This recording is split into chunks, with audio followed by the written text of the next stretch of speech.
माझ्यासोबत आहेत आता कृषी अधिकारी विलास झुंजारराव. त्यांनी ह्या मल्चिंग पद्धतीने कसा शेतकऱ्यांना फायदा होतो आपण त्यांच्याकडनं जाणून घेऊ. प्रत्यक्ष साहेब काय सांगाल तुम्ही या पद्धतीने? नमस्कार.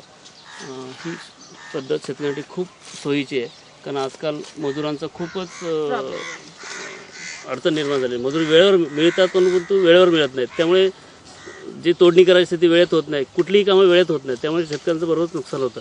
आणि ह्या मल्चिंग पद्धतीने ड्रीप इरिगेशनमुळे शेतकऱ्यांना जी बेन्नी करतो आपण, बेन्नीपासून एवढी मुक्तता झाली त्यांची की त्यांना सुखाची शांत झोप मिळते. आणि हा प्रयोग आम्ही यांच्या इथे आमच्या कमल मॅडमकडे केला, विशे मॅडमकडे केला लेनाडला. आणि त्याचा एवढा आपल्याला इफेक्ट जाणवतो आहे की आतापर्यंत साध्या पद्धतीने जे भेंडी करतात शेतकरी त्यांचे फक्त 45 तोडे होतात.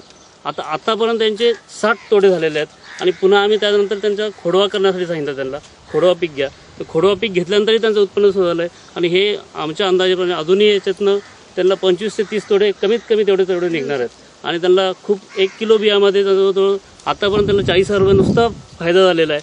आणि याच्या पुढे त्यांना अजून तेवढाच फायदा नक्की होईल अशी आम्हाला खात्री वाटते. आणि आमची शेतकऱ्यांना, शहापूर तालुक्यातील किंवा ठाणे जिल्ह्यातील शेतकऱ्यांना विनंती आहे की ह्या पद्धतीचा उपयोग करा.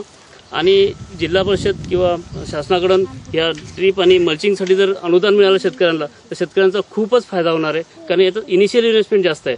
फिल्टर बसवणे, ड्रीप करणे, मल्चिंग पेपर टाकणे यासाठी पैसा लागतो. तर त्यासाठी जर 50% अनुदान शेतकऱ्यांना लगेचच मिळालं तर त्यांचा खूप फायदा होईल आणि सोयीस्कर सगळं काम करता येईल त्यांना. धन्यवाद. निश्चितच ही जी मल्चिंग पद्धत आहे ही जर यूज करण्यासाठी शेतकऱ्याला जर शासनाकडनं किंवा पंचायत समितीकडनं जर 50% अनुदान मिळालं तर हा शेतकरी